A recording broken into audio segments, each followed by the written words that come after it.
Imagine being born in a place where rain has never fallen. You know what rain is.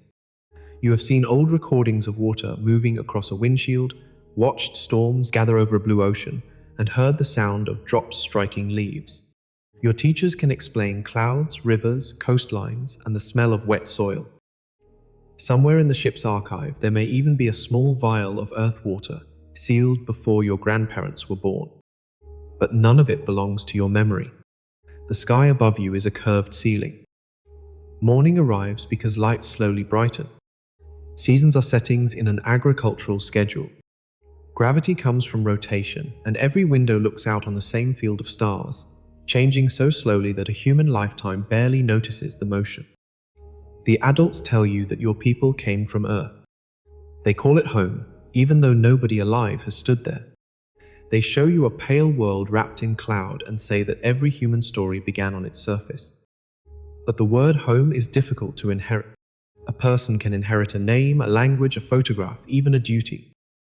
A feeling is harder. This is the quiet problem hidden inside the idea of a generation ship.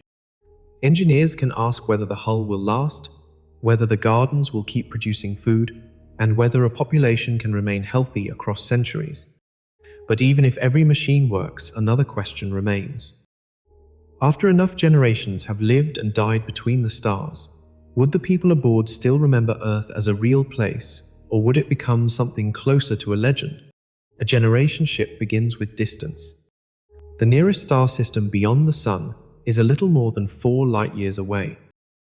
Light crosses that gap in a little more than 4 years, but our spacecraft do not move anything like the speed of light. The Voyager probes have been traveling since 1977, and they have only recently entered the region beyond the main influence of the solar wind. At their current pace, a journey to another star would take many tens of thousands of years. A future vessel could travel much faster. It might use fusion, an enormous sail pushed by lasers, antimatter, or some engine that has not yet left the laboratory. Still, unless that vessel approached a significant fraction of light speed, the passengers would be facing a journey longer than one human life. A trip lasting 200 years is not one voyage. It is a chain of lives, each linked to people they will never meet.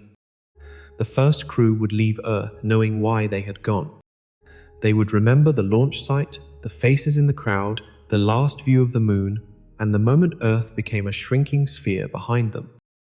Their children might remember stories told by witnesses.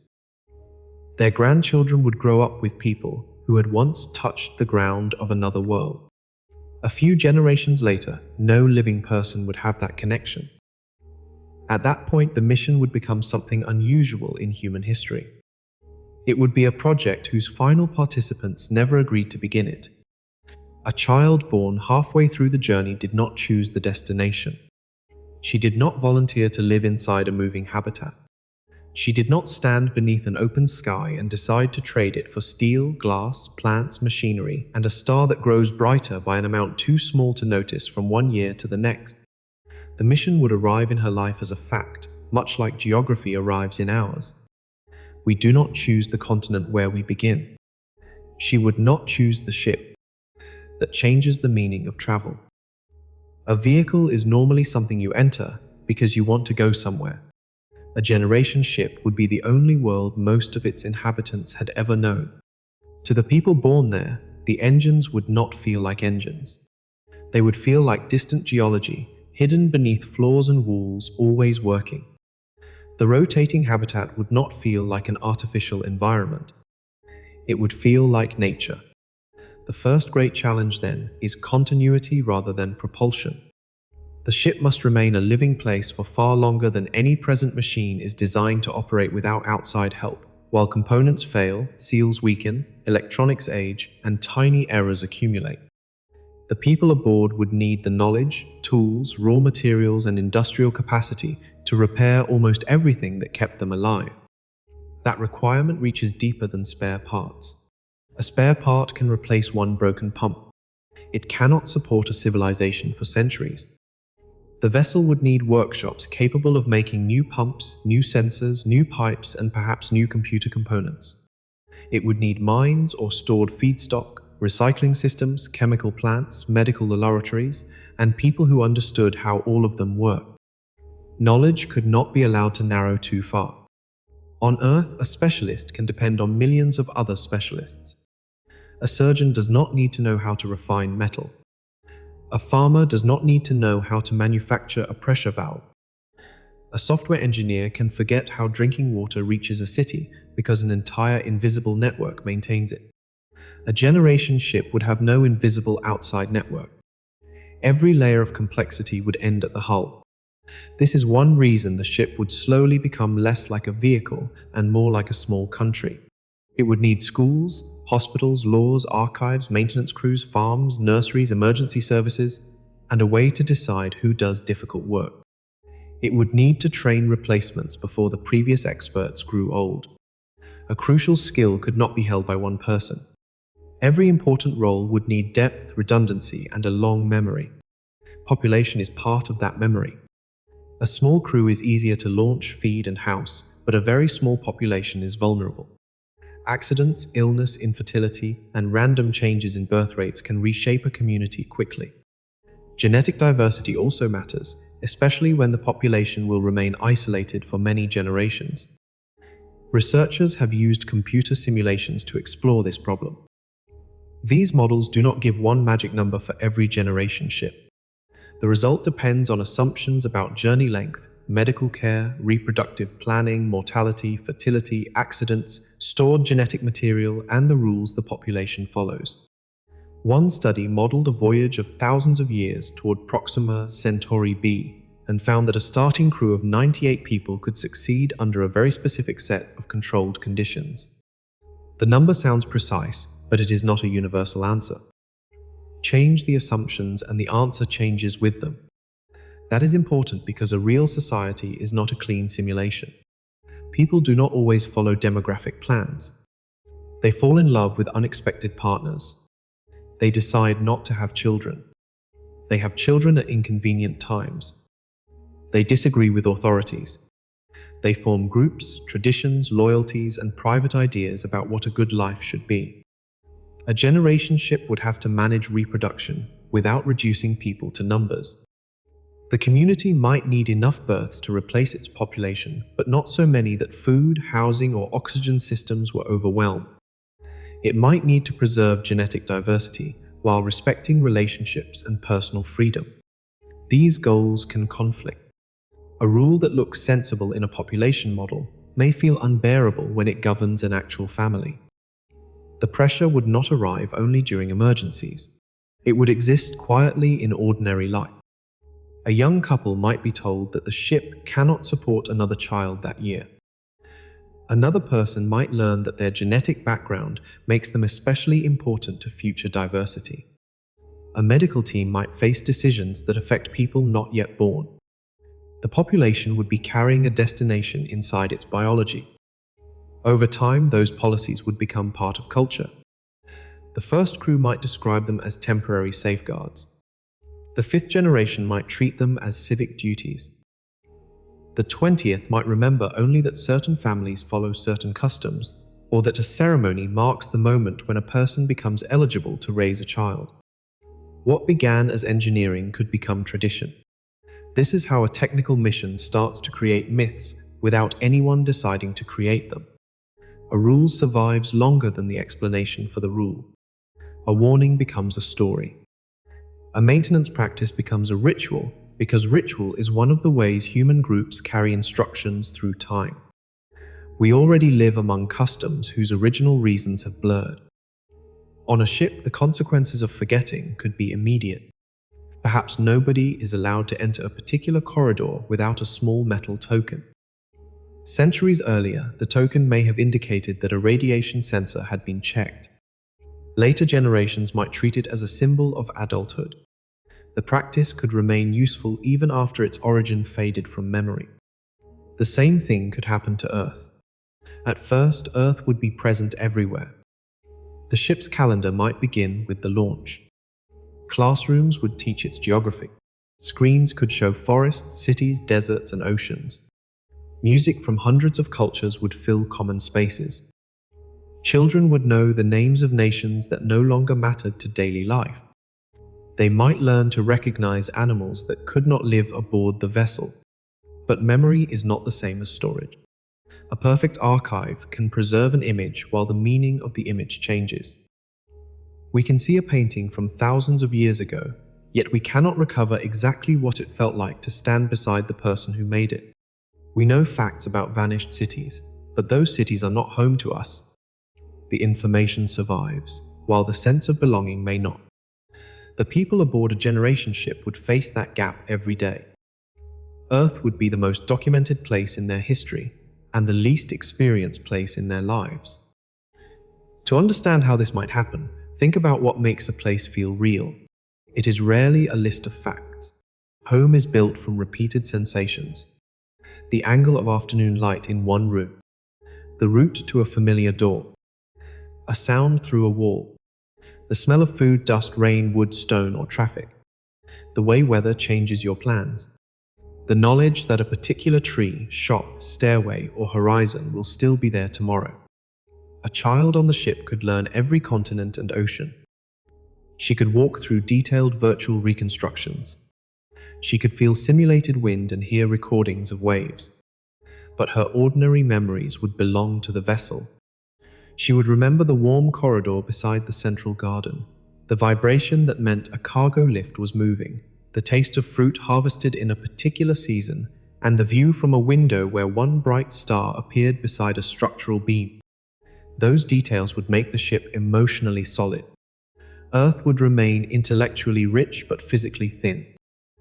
The vessel itself would need to provide nearly everything that Earth provides without effort. Air could not simply exist. It would be produced, filtered, measured, and recirculated. Water would pass through bodies, pipes, treatment systems, plants, and reservoirs again and again. Food would grow under managed light. Waste would not disappear. It would become raw material. Closed-loop life support research already works toward versions of this idea. The goal is to recover oxygen, water, and food from carbon dioxide, organic waste, and minerals using biological and mechanical processes. On a long voyage, resupply would be impossible. The community would have to live inside cycles that were carefully balanced. On Earth, those cycles are vast. The atmosphere, oceans, soil, microbes, plants, animals, and sunlight exchange matter across an entire planet. We rarely notice the movement because the reservoirs are so large. A ship would shrink those reservoirs until every imbalance mattered. A crop failure would not only affect dinner, it could alter oxygen production, carbon dioxide levels, waste processing, water use, and the health of the people who maintain the system. A fungal outbreak might become an ecological emergency. A slow chemical buildup could pass unnoticed until it began affecting plants or lungs. The ship would need constant measurement, but it would also need the humility to recognize that living systems do not always behave like machines. The crew might divide the habitat into separate ecological compartments, so one failure did not spread everywhere. Different crops could grow under different conditions. Microbial systems could break down waste. Algae might produce oxygen or useful nutrients. Water would be cleaned in stages. Every process would connect to several others. For the first generation, these systems might feel artificial because they could compare them with Earth. For later generations, they would be the normal shape of life. Children would learn the nitrogen cycle not as a diagram in a textbook, but as the reason certain tanks, gardens, and bacteria had to be protected. Ecology would be civic knowledge. The ship's moral language might grow from this dependence. Wastefulness could become more than bad manners. It could feel like a violation against the community. Repair might be honored. Patience, maintenance, and careful accounting could become central virtues because a careless person could damage something that everyone needed. This could make the society more cooperative, but it could also make it strict. When resources are finite and mistakes are dangerous, authorities often gain reasons to watch behavior closely. A generation ship would need some way to balance individual freedom with collective survival. Too little coordination could threaten the mission. Too much control could make the ship a prison that happens to be moving toward another star. No blueprint can solve that tension in advance. The people who design the ship might write a constitution, but their descendants would live under circumstances the founders could not fully imagine. The community would change, new problems would appear, and old rules could become irrelevant or oppressive. A healthy society would need ways to revise itself without losing the knowledge that kept it alive. That raises another question. Who would be allowed to change the mission? Suppose the ship was launched toward a planet that looked promising from Earth. 200 years later, new observations from onboard telescopes reveal that the destination has a dangerous atmosphere. Perhaps another star offers a better option, but reaching it would add generations to the voyage. The founders are gone. Earth may be too distant for meaningful communication. The people alive must choose whether to honor the original destination or redirect the world they now inhabit. To them, the mission might no longer feel sacred. It might feel like an old instruction written by strangers. The distance from Earth would make every decision heavier. Radio signals travel at light speed, which sounds fast until the source is several light years away. A message sent home might require years to arrive, and the reply would require years more.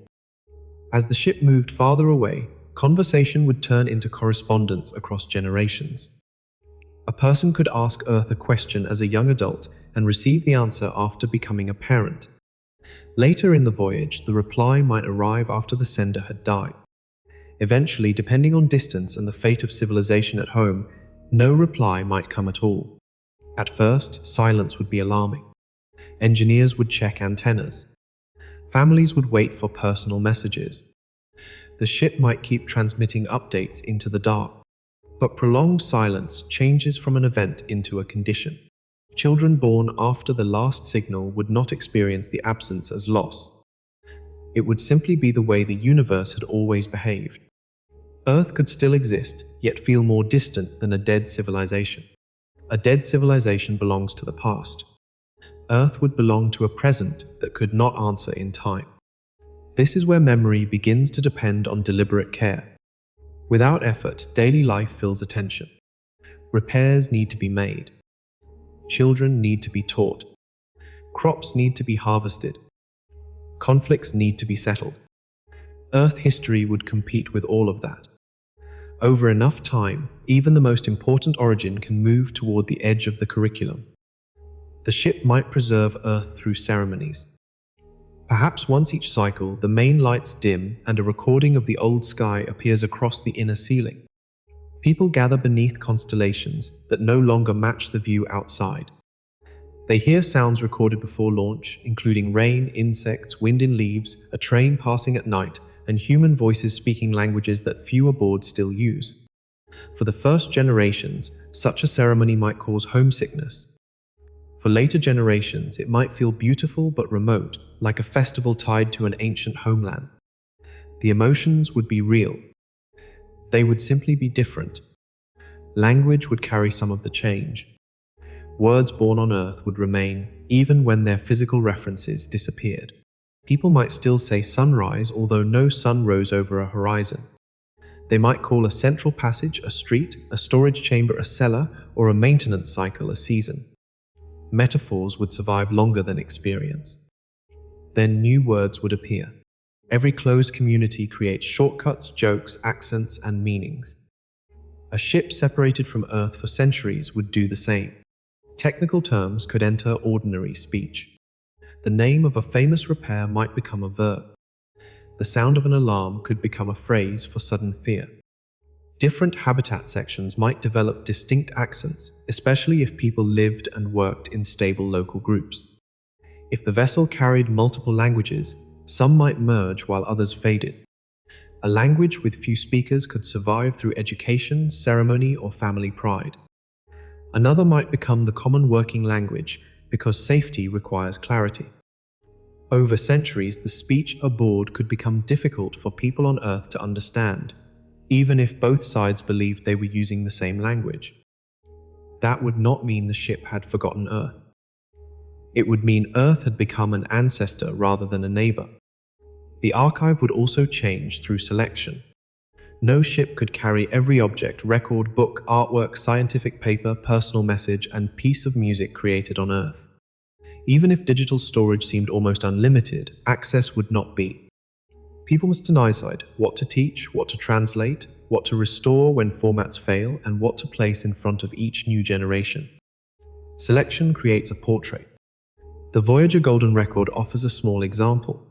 It carries images, greetings, sounds, and music, chosen to portray the diversity of life and culture on Earth. It is a remarkable object, but no object could contain the planet. It is an introduction, shaped by the people who assembled it.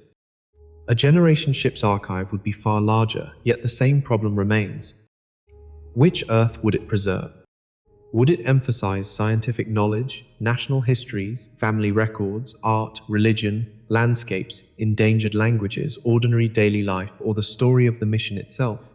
Would painful history be preserved in full or softened for children? Would the founders present Earth as a home worth remembering, a world they were forced to leave, or a place whose failures must not be repeated? The answer would influence how descendants imagined their origin. An archive filled with forests, oceans, and music might make Earth seem like a lost garden. An archive centered on war, ecological damage, and political conflict might make it seem like a warning. A carefully balanced archive could still be interpreted differently by later generations. Every memory system has editors. On Earth, the editors are distributed across families, schools, governments, museums, publishers, religions, libraries, filmmakers, and many personal choices. On a ship, the number of institutions might be much smaller. Control over the archive could become a form of political power. A government might remove material that threatens unity.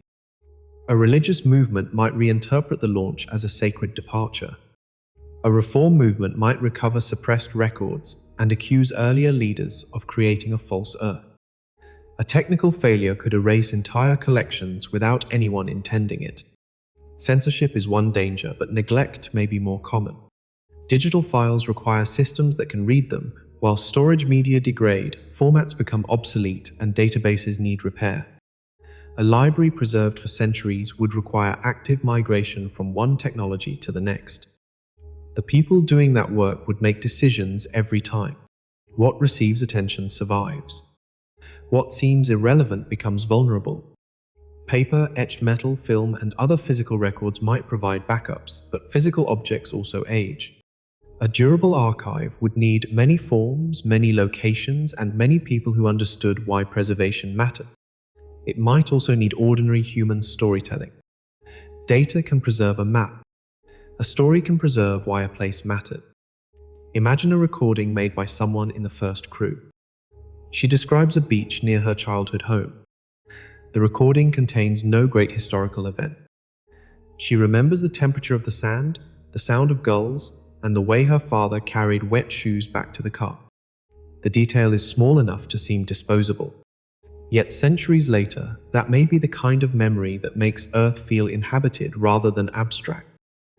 Descendants could know the mass of Earth, the composition of its atmosphere, and the shape of every coastline. A quiet family memory might tell them something the measurements cannot. People lived there in rooms, on streets, beside rivers, and under weather.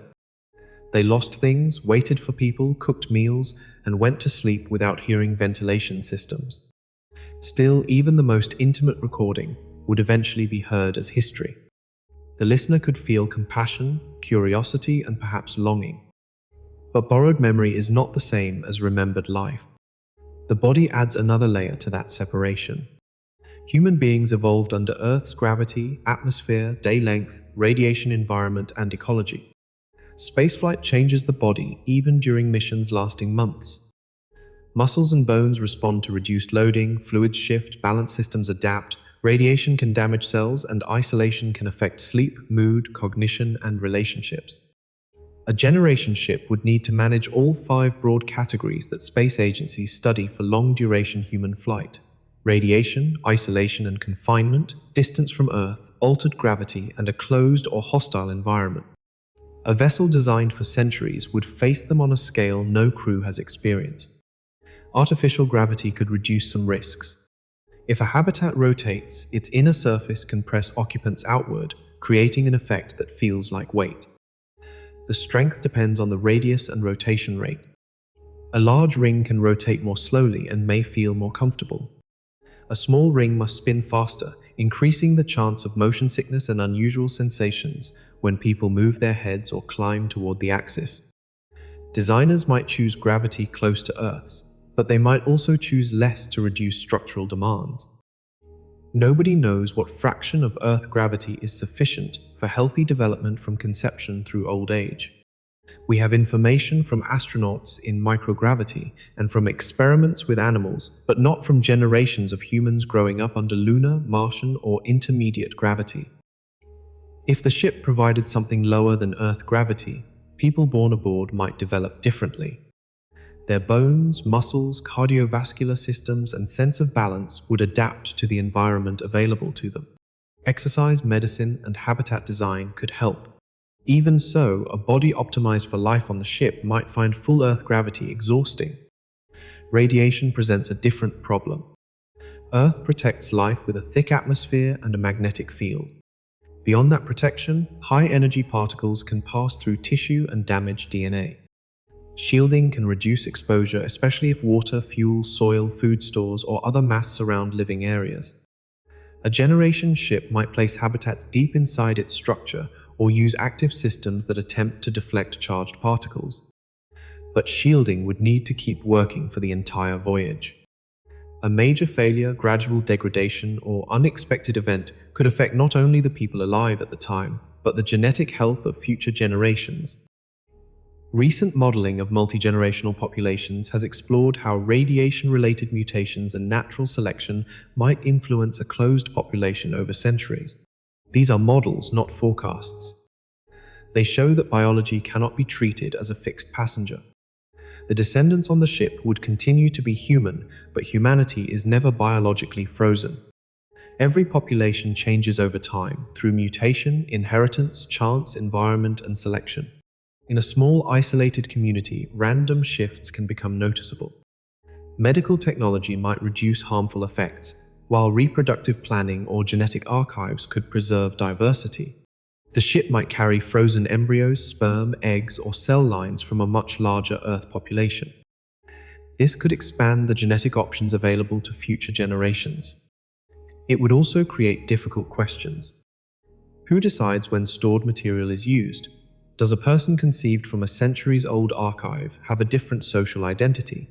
Could genetic records become a source of status or discrimination? Biology would become part of history. A family might trace part of its ancestry to people who never boarded the ship but whose preserved cells traveled with it. The archive would contain not only Earth's images and languages, but possible future people. Now consider the destination. If the people aboard had adapted to the ship's gravity, microbes, diet, light cycles, and controlled climate, landing on a planet could be a shock. The planet might have stronger gravity, different day lengths, unfamiliar chemistry, harmful organisms, or no breathable atmosphere. Even a world described as habitable might require sealed habitats for generations. The final descendants could look at the destination and see danger. The ship, meanwhile, would be proven. It had supported life for centuries. Every corridor held family history. Every garden contained species shaped by careful cultivation. Every room, memorial, and repair belonged to someone. Why leave? That question may be the most important one in the entire voyage.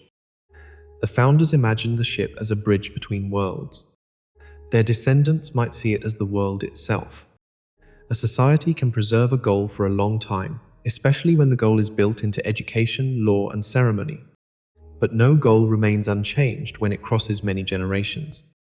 The people alive at arrival would have their own interests. Some might want to settle the planet. Others might prefer to remain aboard. Some might argue for using the destination only as a source of raw materials while keeping the ship as the main home.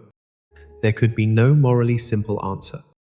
The final generation would owe its existence to the mission, but that does not mean it owes obedience to the founders.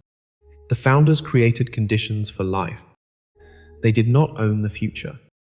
This is why a generation ship cannot be designed only as an engineering project. It would also be a constitutional project, an educational project, and a long experiment in consent. The mission would need enough stability to survive and enough flexibility to remain legitimate. One possibility is to treat each generation as a trustee rather than a prisoner. The community would inherit the ship and the destination, but also the authority to reconsider them. Important decisions might require broad agreement, long public discussion, and access to complete records. Children could be taught the original mission without being told that questioning it is betrayal. Another possibility is less open. Leaders might fear that debate itself threatens survival. They could turn the mission into a sacred command. The destination would become promised land. The founders would become heroic ancestors. Doubt would be framed as danger. That approach might preserve direction for centuries, but it carries its own risk. A mission protected from criticism can protect errors as well. If evidence changes, the society may be unable to respond. A rigid culture can survive for a long time and still lead everyone toward the wrong planet. The deepest form of memory is not repetition. It is understanding. If the descendants know why the ship left, what evidence guided the choice, what uncertainties remained, and which values shaped the mission, they can carry Earth forward without pretending that the founders were infallible. This is where education becomes more than the transfer of technical facts. Children would need to learn how knowledge is tested. They would need history that includes disagreement, failure, and revision. They would need stories that make Earth emotionally real, but also the freedom to form their own relationship with it. A school aboard the ship might teach Earth in layers. Young children could begin with animals, weather, landscapes, and family histories. Older students could study the planet's geology, biology, cultures, conflicts, and the circumstances of departure. Adults might return to the archive with questions shaped by their own work and lives. The curriculum would never be finished. Each generation would add its own records. The archive would gradually become less about Earth alone and more about the journey. Births, discoveries, failures, repairs, political changes, art, language, and ordinary life aboard would accumulate. Eventually, the ship's own history would be longer than the remembered history of the launch. Think about what that means.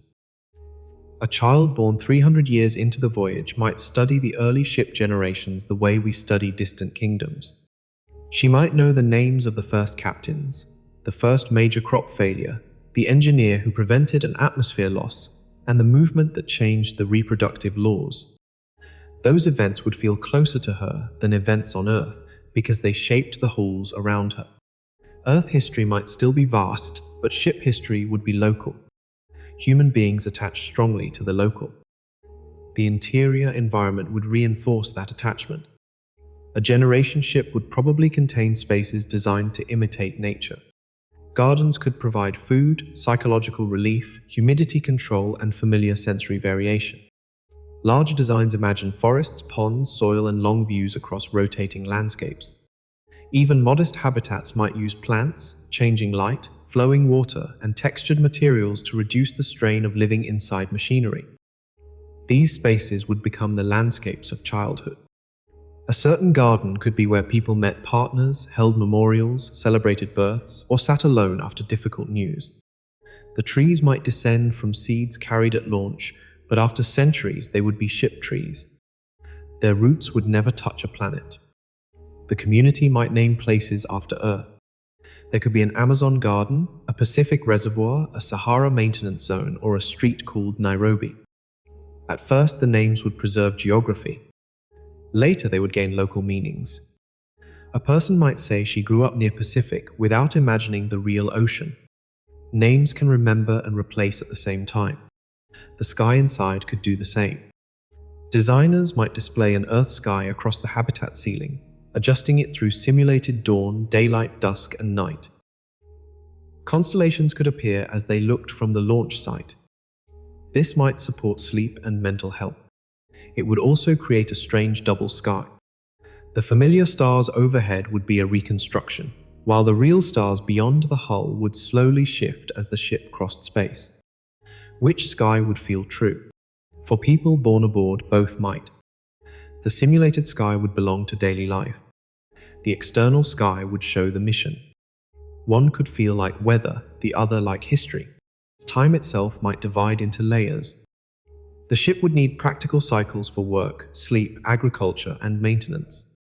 It might keep a 24-hour day because human biology is adapted to something close to it.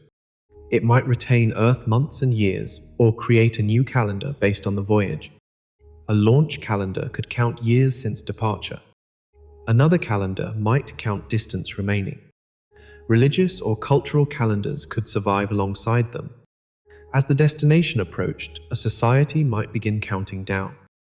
But a countdown lasting centuries is difficult to feel. For many generations, the remaining number would be too large to shape emotion. Instead, people might organize history around ship events. They might speak of life before the water reforms, after the second engine shut down, during the long dimming, or in the generation of the green expansion. These periods would carry lived meaning. Earth's calendar would slowly become archival. Birthdays would still be celebrated, but perhaps nobody cared that a particular date once belonged to winter in the Northern Hemisphere. There would be no northern winter aboard unless the environmental system created one.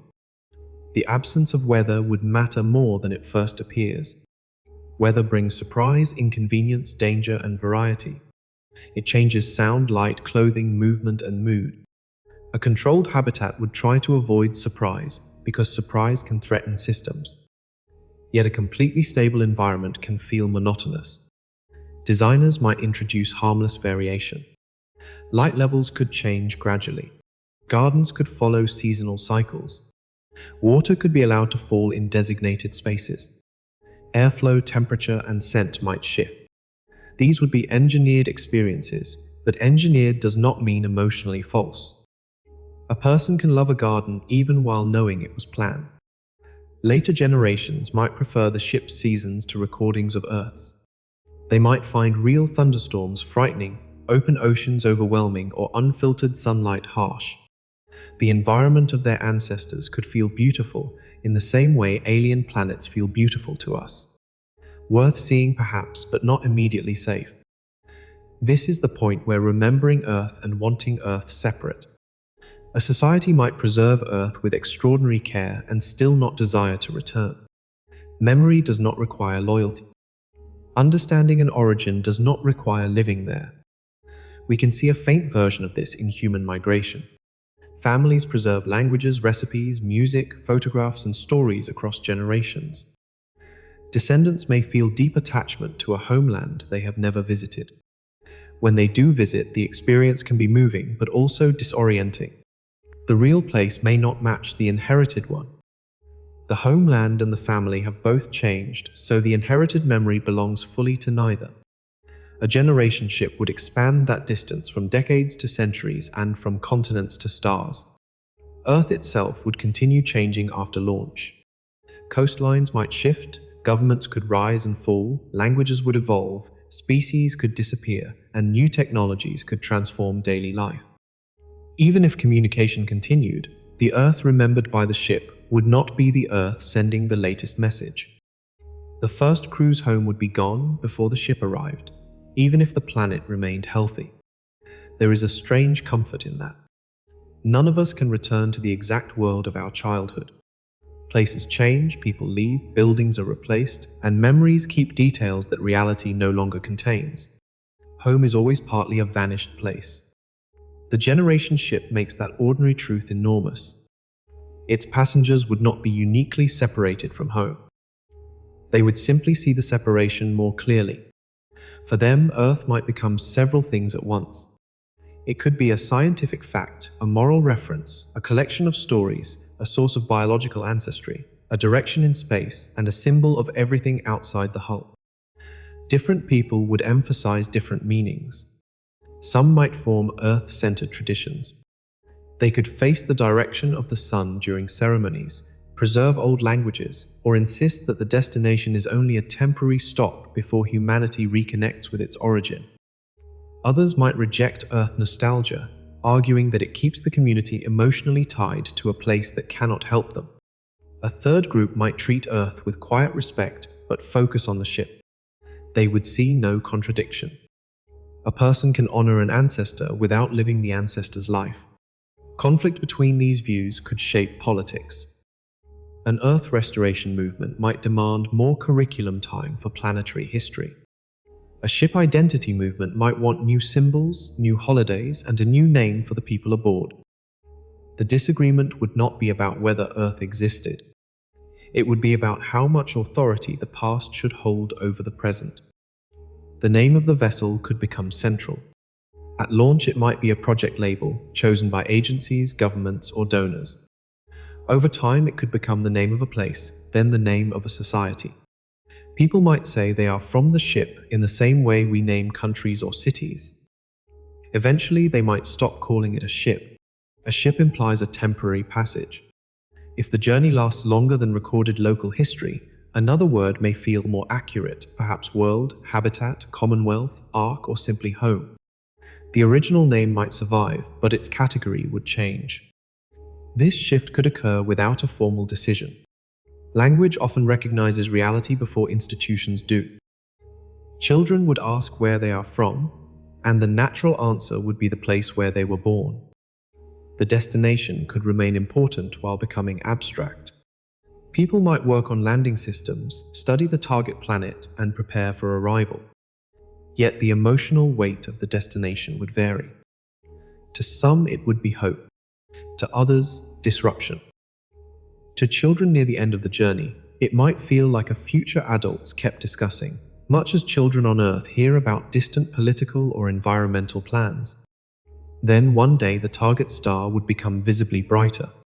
For generations it had been one point among many, known through instruments and lessons. Gradually it would separate itself from the background. Telescopes would reveal planets with increasing detail. New data would replace old predictions. The abstract destination would become a real system with weather, radiation, moons, seasons, and hazards. The approach would reopen questions the society had carried for centuries. What was the mission for? What does settlement mean? Who goes first? What if the planet is less hospitable than expected? What if the ship can continue living without it? The descendants would face a choice their ancestors could only imagine. They could descend toward a new world, remain in orbit, divide the population, or continue onward. Earth would be present in that decision even after all those years. The mission began because people on Earth believed another world could become home. The archive would contain their hopes, fears, and reasons. But the final choice would belong to people shaped by the voyage.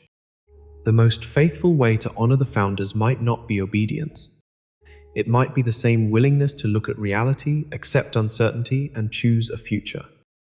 If some settlers landed, they would carry ship culture with them. Their first homes on the planet might resemble familiar corridors. Their clocks might follow ship cycles. Their celebrations, accents, laws, and family structures would come from the vessel. They would be arriving on a new planet as people of an artificial world. The planet would slowly teach them different habits as gravity-shaped movement, daylight-shaped sleep, local materials-shaped buildings, and weather-shaped language. Children born on the surface would develop memories their parents could not share. Then the pattern would begin again. The first planetary generation would remember the ship directly. Their children would remember stories. A few generations later, the ship could become an ancestral world in the sky. Before that answer becomes clear, there are several quieter forces that would shape the memory of Earth long before the destination came into view. One is sleep. Sleep sounds like a small concern beside propulsion, radiation, and population genetics. But a society cannot remain healthy if its nights gradually stop working. Human bodies carry internal clocks tuned by light, activity, food, temperature, and social routine. On Earth, the rotation of the planet provides a strong external rhythm. Dawn arrives whether a person wants it or not. The ship would have to manufacture that rhythm. Lighting systems could reproduce a daily cycle, shifting from dim, warm tones to brighter light and back again. Work schedules could align with it. Meals, school, exercise, and maintenance could follow predictable patterns. Yet the vessel would also need teams awake at every hour. Engines, farms, air systems, and medical services cannot all sleep together. This would create night shift communities inside a world that had no natural night. Some people might live on schedules that rarely overlap. Habitat sections could develop different local time. A maintenance crew near the engine might begin its day, while the main garden was entering simulated dusk. Over generations, schedules could become identities.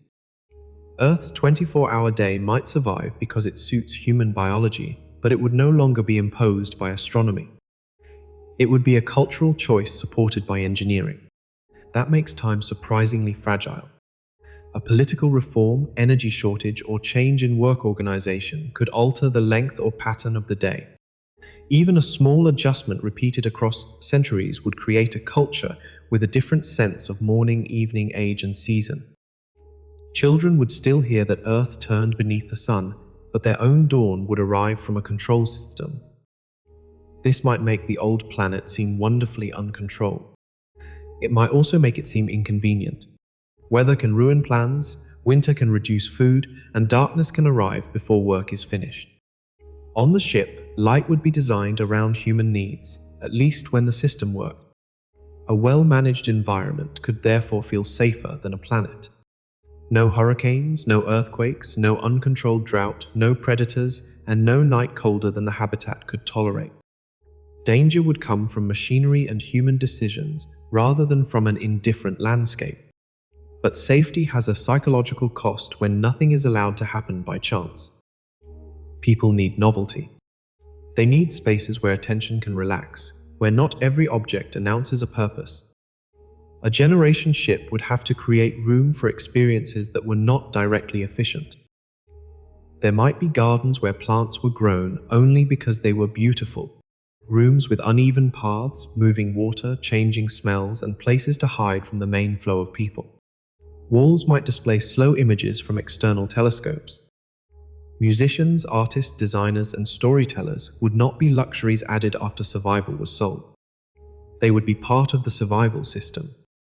A technically perfect habitat that people hated could fail through conflict, neglect, despair, or refusal. Mental health would be infrastructure. Space agencies already study isolation and confinement, because even small crews on missions lasting months can experience stress, sleep disruption, interpersonal friction, and changes in mood or performance. A generation ship would not simply multiply those effects by centuries. New cultures would grow around them. People born in confinement would not compare it with freedom under an open sky, but they could still experience crowding, lack of privacy, repetitive environments, and the pressure of knowing that there was nowhere else to go. Privacy would be especially valuable. Every person on the ship would depend on everyone else, but constant visibility can exhaust a community. Habitat design would need quiet rooms, personal spaces, and social boundaries. A person might be able to walk for kilometers through rotating corridors and still never be truly alone. The external universe would offer the greatest emptiness imaginable, yet the people crossing it might live in one of the most socially dense environments ever built. This contrast could influence art. Paintings might obsess over open fields. Stories might imagine characters who leave a town and never return. Music could imitate wind, distant thunder, or the echo of large empty buildings. Other art might celebrate the structure of the ship, the rhythm of pumps, the repeating geometry of gardens, and the faint vibration of rotation. The first artists aboard might recreate Earth. Later artists would begin describing ship life in its own language. At some point, a child would make a drawing of home and draw no planet at all. That drawing might worry adults who still felt responsible for Earth memory. Teachers could increase lessons about the old world. Parents might tell more stories. Yet the drawing would not prove that the child had forgotten. It would prove that she knew where she lived. The distinction matters because memory can become unhealthy when it demands that the present remain secondary. If every generation is told that real life waits at the destination, then centuries of people are asked to think of their own existence as an interval. Their births, friendships, work, and deaths become preparation for strangers in the future. No stable culture can treat most of its members as a waiting room. The ship would need to give meaning to life during the voyage, not only to arrival. People would need projects whose results they could see. New gardens, research, art, improved systems, sports, celebrations, and discoveries could provide a sense of progress measured in human years. The mission to another star would remain the long horizon, but daily life would need nearer horizons. And if you find calm in following questions like this through the dark, there are more stories like this on the channel. For now, stay with the ship a little longer, because the people aboard still have to decide what they owe to a world they can no longer see. This is also why children could not be taught that they existed only to continue the mission. A child is not a component. She may choose to become an engineer, a historian, a farmer, a doctor, or something the founders never anticipated. A society that allowed no genuine choice would accumulate resentment, even if every restriction had once been justified by survival. There would be limits, of course. The ship could not support every possible occupation or lifestyle. Its resources and population would be finite. But finite does not have to mean joyless. Human communities have always made rich lives inside constraints. The question is whether the constraints are understood, shared fairly, and open to revision. Fairness would be tested by space itself. Some habitat areas might have better views, quieter machinery, stronger gravity, or closer access to gardens. Others might be cramped or noisy. If the same families occupied the best locations for generations, geography inside the ship could harden into class. A rotating vessel also creates literal vertical structure. Near the outer rim, artificial gravity would be strongest. Toward the center, it would weaken. Industrial and storage areas might occupy low gravity zones while homes and farms sat farther out. The physical design could influence status. People who lived near the gardens might see themselves differently from those who worked near the axis or engines. Names would grow around these differences, perhaps rim people, core workers, garden families, or transit crews. Such labels could remain playful or become political. A generation ship would carry human tendencies with it. Cooperation, generosity, curiosity, jealousy, prejudice, loyalty, and ambition would all board at launch. The founders might try to prevent inequality through careful design. Housing could rotate between families. Education could be universal. Important duties could be shared. Decision-making could include every habitat section. Yet no constitution can prevent all differences from gaining meaning. The best defense would probably be transparency. People need to know how decisions are made, why resources are allocated, and what risks the ship faces. Secrecy can seem useful during crisis, but on a closed vessel, rumor has nowhere to dissipate. Distrust could spread faster than any technical failure. An honest public record would therefore be part of life support. It would preserve not only Earth, but the reasoning behind present choices. If a water restriction was imposed, the community should know the measurements. If a birth policy changed, the assumptions and alternatives should be visible. If leaders redirected the ship, future generations should be able to reconstruct why. This kind of archive would be messy. It would contain arguments, mistakes, minority opinions, and embarrassing predictions. That mess is valuable. A polished history can inspire unity, but a complete history teaches judgment. The ship's artificial intelligence systems might help manage the record. They could translate old languages, restore damaged files, answer questions, model ecological changes, and teach complex subjects. An AI trained before launch might become one of the few entities with direct continuity from Earth. That possibility sounds reassuring. A machine could preserve voices, maps, laws, and scientific knowledge without aging in the human way. It could remember the first crew after every human witness had died. But an AI is not a neutral container. Its training data, goals, permissions, and maintenance would shape what it presented. Software would need updates. Hardware would fail. New generations might modify the system. A teaching assistant could slowly become a civic authority because it possessed more historical knowledge than any person.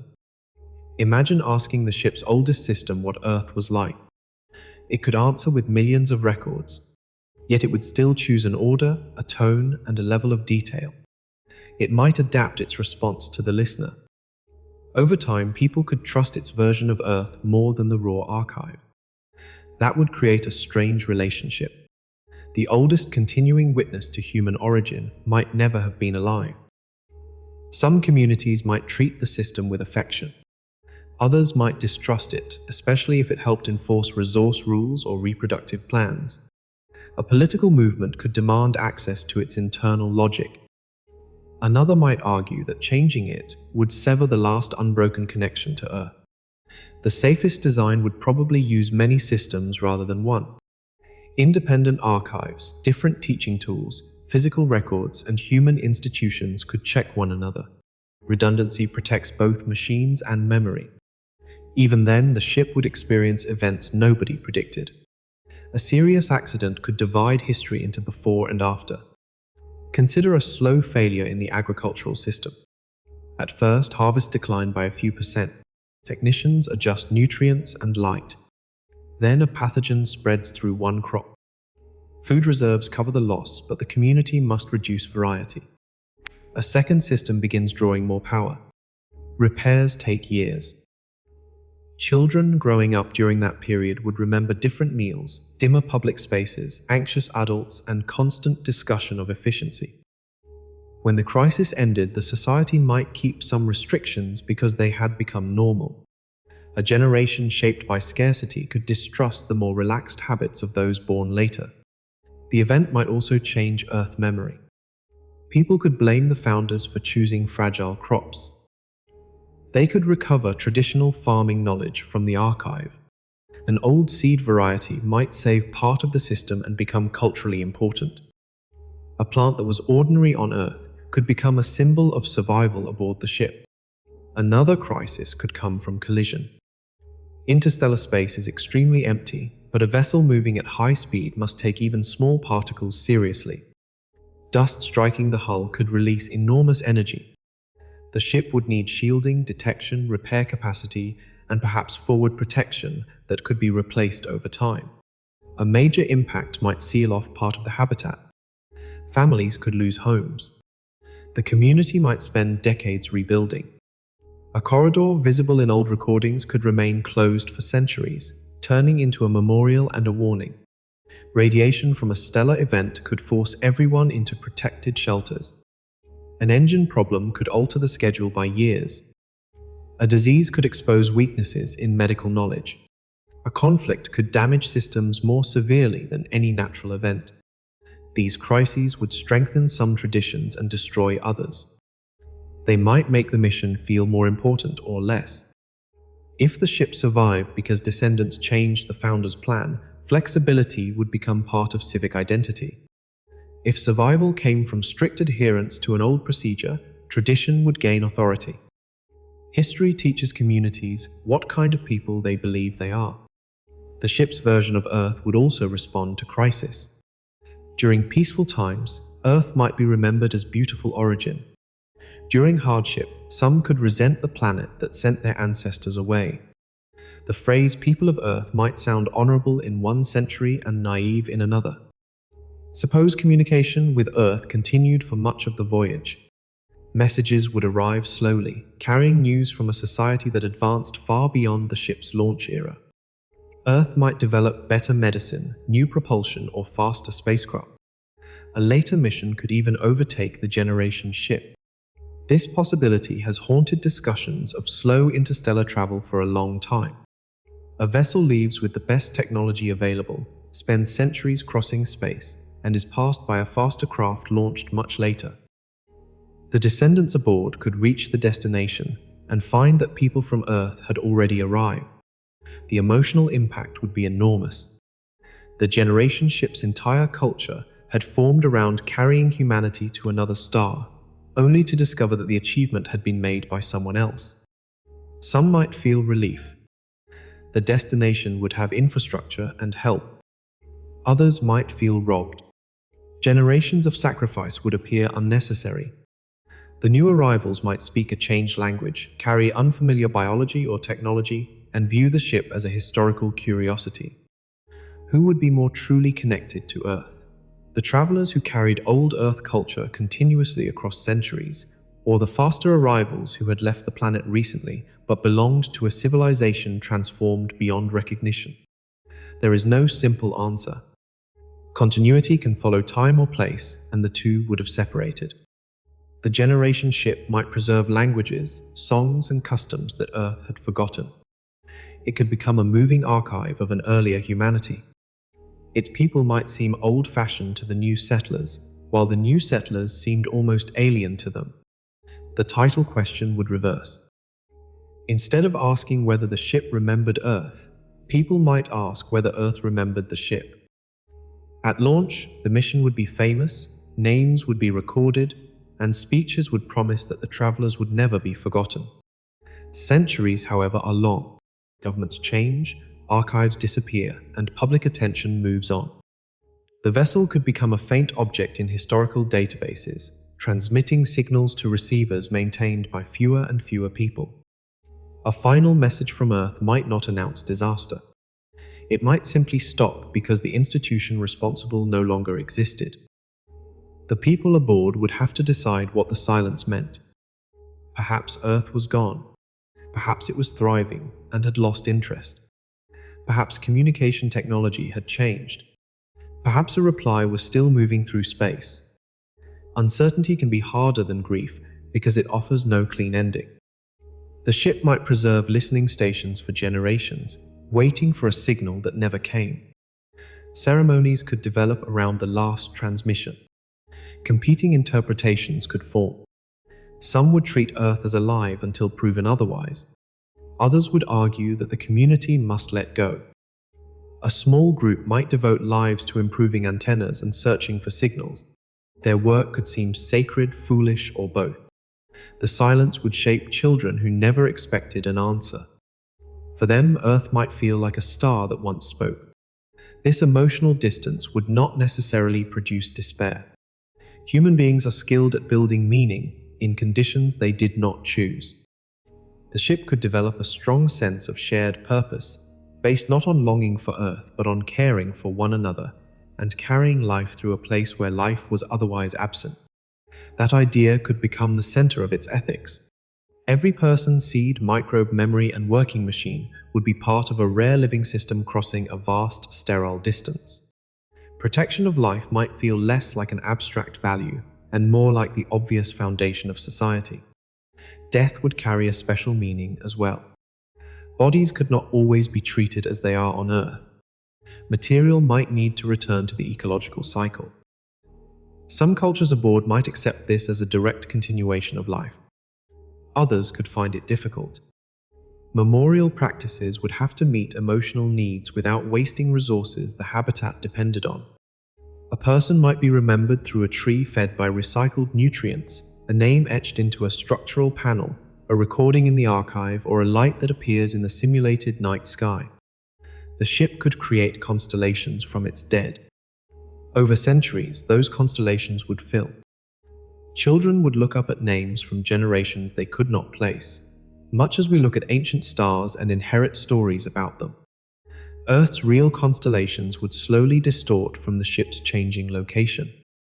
Stars that looked close together from the solar system would shift. Familiar patterns would bend and eventually become unrecognizable.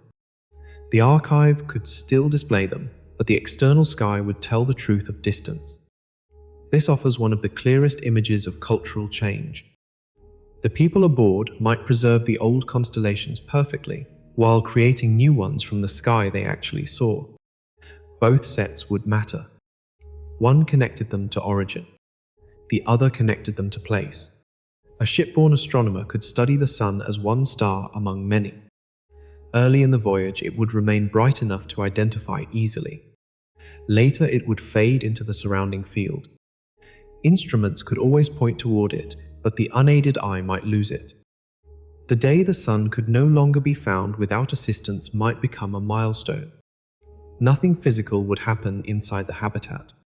The air would continue moving, crops would grow, and children would attend school, yet a star that had shaped every human day before launch would have become invisible. The community might mark that moment with silence, music, or celebration. It could feel like a death. It could also feel like independence. Religion and philosophy would inevitably join that decision. The ship would carry many beliefs from Earth.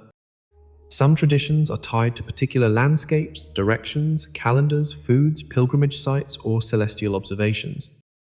Leaving the planet would not erase them, but it would require interpretation.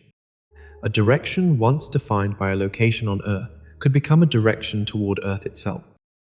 A festival connected to harvest might align with the ship's agricultural cycle. A prayer timed by sunrise could follow simulated light. Dietary laws might adapt to available foods. Pilgrimage could become a journey to the oldest part of the vessel, the launch archive, or a window facing the sun. These changes would not make the beliefs less sincere. Religious traditions have always crossed languages, borders, climates, and technologies. They survive by carrying principles through new circumstances. New spiritual ideas could also emerge. Some people might see the ship as an ark with a sacred duty to protect life. Others might treat the stars as a reminder that no human mission has cosmic permission. The silence of space could support faith, doubt, or a peaceful refusal to choose between them. A generation born far from Earth might ask whether a place can remain holy when nobody has seen it. For some, distance would increase reverence. For others, holiness would move to the living community and the fragile ecosystem that sustained it. The ship's closed cycles could influence philosophy in direct ways. On Earth, a person can imagine throwing something away. On the vessel, there is no away. Matter moves from one form to another inside a limited system. Breath becomes part of a plant. Waste becomes water and nutrients. A person's body eventually returns to the same cycles that fed them. This could produce a strong sense of material continuity. Children would understand that every glass of water had passed through many lives and machines. The idea might sound uncomfortable to someone from Earth, but aboard the ship it would be ordinary and perhaps comforting. Nothing truly leaves. Everything becomes available to life again. The community might build its ethics around cycles rather than ownership. A tool belongs temporarily to the person using it and permanently to the ship. A room belongs to a family for a period and to future families after them. Resources cannot be consumed without considering who will need them next. Long-term thinking would be unavoidable. On Earth, leaders often struggle to plan beyond elections, budgets, or careers. A generation ship would make the future physically present. A decision about hull maintenance could affect people born a century later. A genetic policy could shape the health of descendants whose names were not yet known. A neglected archive could erase the past for everyone who followed. This does not guarantee wisdom. People can understand long consequences and still choose short-term comfort. But institutions could make future generations part of public decision-making. Councils might include representatives charged with considering people not yet born. Major proposals could be evaluated across decades rather than years. The mission itself would be proof that unseen descendants mattered. Every generation would live because earlier people maintained systems for them. Gratitude could become a civic virtue, though it would need care. Gratitude can inspire stewardship, but it can also be used to demand obedience. Leaders might tell people they owe the founders and therefore must accept any sacrifice. A healthier interpretation would say that the gift of life creates responsibility to pass on freedom as well as machinery. The people aboard would inherit constraints, but they should also inherit the ability to understand and change them. This is where constitutional memory and Earth memory meet. The ship's founding documents could preserve intentions, rights, emergency powers, and methods of revision. Yet words alone cannot protect a society. Each generation would have to teach why those protections existed. An emergency system might allow a small command group to act quickly during hull breach or fire. If the emergency never arrived, later leaders could be tempted to use those powers for ordinary disputes. If a serious crisis lasted years, temporary authority might become permanent. The community would need a way to return power after danger passed. It would need independent records so leaders could not rewrite events. It would need places for disagreement that did not threaten essential operations. Perhaps some systems would be placed beyond political control. Air quality data could be public automatically. Archives could be copied across habitat sections. Critical algorithms might require approval from several independent groups. No single person should be able to erase history or shut off a neighborhood. The vessel could also use random selection for some civic roles, reducing the chance that one family or profession controlled everything. Maintenance workers, teachers, medical staff, farmers, and young adults might all participate in councils. The details would evolve, but the principle would remain simple. A world lasts longer when its people believe it belongs to them. Belonging would be tested by migration inside the ship. A large vessel might contain several rotating habitats or neighborhoods connected by transit. Moving between them could expose people to different gravity, food, customs, and accents. Some sections might be older, others built during the voyage. A new habitat could feel like a frontier. Families might volunteer to establish gardens and systems there. Their descendants could develop a local identity. Centuries later, the ship might contain several societies sharing propulsion and life support, but disagreeing about culture and politics. Would they still think of themselves as one people? The destination might unite them, but it could also divide them. One habitat might favor landing. Another might prefer permanent life in space. A third might want to separate and continue elsewhere if the vessel could divide. Designers sometimes imagine generation ships as single enormous structures, but modularity could be safer. Separate habitats reduce the risk that one accident destroys everyone. They also make political separation possible. A ship capable of splitting would carry a profound freedom. No group would be forced to share every future choice. Yet division would weaken population, resources, and expertise. The right to leave would exist alongside the need to remain connected. Earth history contains many examples of communities dividing, migrating, merging, and remembering common origins differently. The ship would not escape that pattern. It would compress it into a moving system where every separation had engineering consequences. Art and sport could create connections when politics fail. A competition between habitat sections might begin as exercise and become a major tradition. Low-gravity games near the axis could produce movements impossible on Earth. Dancers might use changing gravity as part of performance. Musicians could compose with the acoustics of long curved spaces. These activities would be distinctly shipborne. They could not be preserved from Earth because Earth had never produced them. This matters because culture is not only what a community remembers, it is what the community creates. A society focused entirely on preserving old culture would eventually become a museum. A living culture must add new songs, jokes, ceremonies, stories, and mistakes. The first great ship novel might be written by someone who had never seen a planet. Its characters might dream of standing still on a surface that did not curve overhead. Or perhaps planets would feel limiting, places where one is trapped at the bottom of a gravity well. The open possibility of movement through space could seem more natural than being tied to land. Children might play games about Earth. They could pretend to be explorers crossing oceans, animals hiding in forests, or people caught in storms. The games would transform details. An ocean could become a vast dark room. A horse might be imagined with the wrong proportions. No correction could fully replace direct experience. Adults might smile at the errors, then realize that their own image of Earth was also inherited. Museums aboard the ship could hold physical objects from the planet. Soil, rock, wood, shells, seeds, tools, clothing, and personal belongings would carry a presence that digital records lack. Touching them might be restricted to protect them. That restriction would increase their symbolic power. A simple stone could become one of the most valuable objects in the vessel, because it formed outdoors on the world of origin. Yet there would be irony in protecting a stone, while the ship carried an enormous mass of material that had also come from Earth or the solar system. Meaning does not follow mass. It follows story. The most cherished object might be something ordinary. A kitchen cup from the launch crew. A child's shoe. A handful of soil from a garden that no longer existed. Its importance would come from the unbroken chain of people who cared for it. Over centuries, authenticity would become difficult to prove. Was this really the first commander's notebook? Did that piece of wood come from Earth? Records could answer, but records can be corrupted.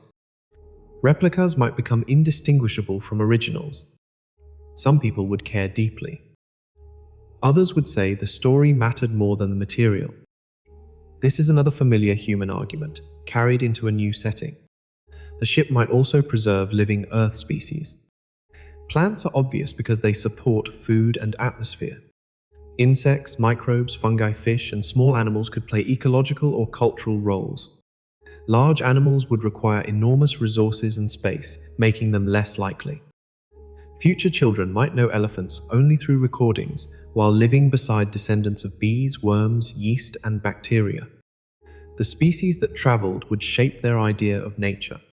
A chicken might feel more exotic than an oak if one survived only in archives and the other grew in every habitat. Selective preservation would create an accidental hierarchy of life. Some organisms would be essential, others symbolic, and most absent. The ship could carry genetic samples from many species, but restoring a species requires more than DNA. It requires development, behavior, microbiomes, food webs, and habitat. A frozen genome is a possibility, not an ecosystem. This lesson would matter when the ship reached the destination. Settlers could not simply release Earth life into an unfamiliar environment. The planet might have its own biology, or conditions that Earth organisms could not tolerate.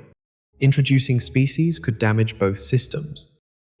The safest approach might be to keep the ship's ecology contained for a long time. The new world could remain outside the windows, close enough to see but not yet safe to touch. For the arrival generation, this could be frustrating. Their ancestors crossed centuries to reach a planet, yet the people alive might spend their lives in orbit or sealed habitats. The promise of open land could move to another generation. Again, the mission would ask people to prepare a future they might not experience. The society would need to recognize that pattern and resist using it to diminish present lives. Preparation can be meaningful when people choose it and see its value. It becomes cruel when every generation is told that fulfillment belongs only to the next. Perhaps the ship would develop a simple principle: no generation is merely transit. That principle could guide design, education, governance, and memory. The people aboard are not cargo. Their world should be worth living in now. Earth should be remembered honestly, the destination should be studied carefully, and the voyage itself should be treated as a complete human era. If that happened, forgetting would become less frightening. The goal would not be to freeze Earth unchanged inside every mine.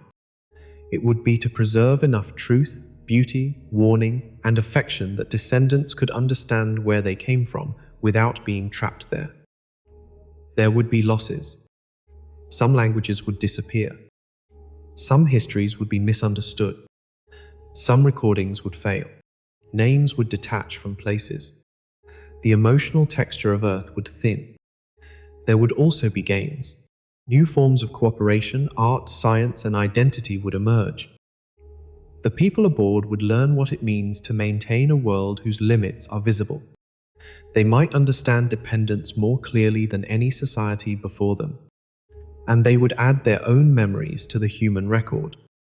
A baby born during the voyage would not be a lesser human because she had never touched a planet. Her first breath would be recycled air, but it would still be her first breath. Her laughter in a corridor would be as real as laughter beneath a sky. Her love for the ship's gardens would not be an imitation of love for Earth. The founders might have struggled to accept that. They could imagine descendants carrying their world forward, but perhaps not descendants who no longer needed it in the same way. Yet that would be the mission's success. The people aboard would be alive enough to become different. One final uncertainty belongs to the people left on Earth. A generation ship is often imagined from the viewpoint of those who depart, but departure creates memory in both directions. Families would watch the vessel become a point of light and then vanish. Schools might follow its progress. Children on Earth could send messages to children aboard, knowing the replies would arrive years later. At first, the travelers would be remembered as individuals. Later, they would become a historical generation. Their descendants would be known, mostly through transmissions and official records. The ship could turn into a symbol used for purposes its inhabitants never chose. Governments might present it as proof of courage. Critics might call it a monument to waste or inequality. Religions, political movements, and artists could all claim its meaning. The people aboard would receive fragments of those arguments after long delays. They might discover that Earth had turned their lives into a story that felt nothing like daily reality. A difficult repair, a birth policy, or a political dispute could be simplified into heroic or tragic headlines sent across space. This mismatch would deepen the distance. Earth would remember an expedition. The ship would remember neighborhoods, marriages, accidents, ordinary work, and people who had never felt like explorers. Eventually, the two societies might be unable to recognize themselves in each other's stories. That possibility explains why direct records matter so much.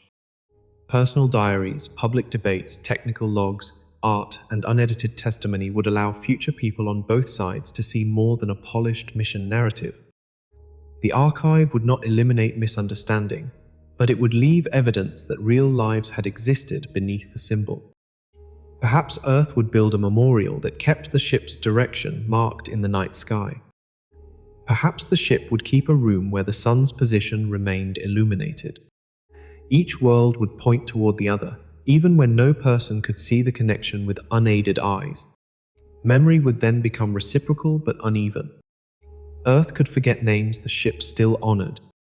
The ship could preserve an Earth culture that no longer existed on the planet. Neither side would possess the complete story. This is familiar in a smaller form. Families separate, communities migrate, and each branch remembers the departure differently. One side remembers those who left. The other remembers what was left behind. Time does not choose one version as the true one. It adds distance to both. Across interstellar space, that ordinary human pattern would become visible on a cosmic scale. Two homes would carry partial memories of each other, connected by light that took years to cross the gap. And somewhere between them, the generation ship would continue moving, not as a container of frozen history, but as a living place making history of its own. Perhaps this is the deeper answer to the title question. A generation ship would probably remember Earth in the way human beings remember origins. Not as an unchanged file stored perfectly across time, and not as a feeling shared equally by everyone. It would remember through selection, ritual, argument, education, language, biology, art, and small family stories. Some details would be lost. Others would gain more importance than they had on Earth. A recording of rain might become sacred to one person and ordinary background sound to another. A map of the continents might hang in every classroom while nobody could imagine the scale of an ocean. The word home might remain in songs long after it stopped describing a place anyone wanted to reach. The memory would change because living memory always changes. A generation ship could preserve astonishing amounts of information. It might carry detailed models of Earth's ecosystems, genomes from thousands of species, libraries in many languages, and records of ordinary lives. It could reconstruct landscapes in virtual reality with great accuracy. But no technology can make descendants possess the experiences of their ancestors. That limitation is not a failure. It is part of being human. We do not remember the first villages, migrations, discoveries, or losses that shaped us. We inherit traces: bones, tools, words, genes, stories, customs, and places. We build identities from fragments and then add our own lives to them. The people aboard the ship would do the same. Earth would move inward, changing from a planet beneath their feet into an idea carried in language, archives, bodies, and rituals. And while that happened, the ship would move in the opposite direction. It would begin as a machine outside them and gradually become the place inside their memories. Its air would be the air of childhood. Its gardens would be the landscapes they missed when away. Its old repairs would become historic sites. Its sounds would mean safety. Earth would become memory as the ship became home. This does not have to be a sad ending. There is sadness in distance, but there is also continuity. The descendants would not be copies of the people who left Earth. They would be the reason those people left.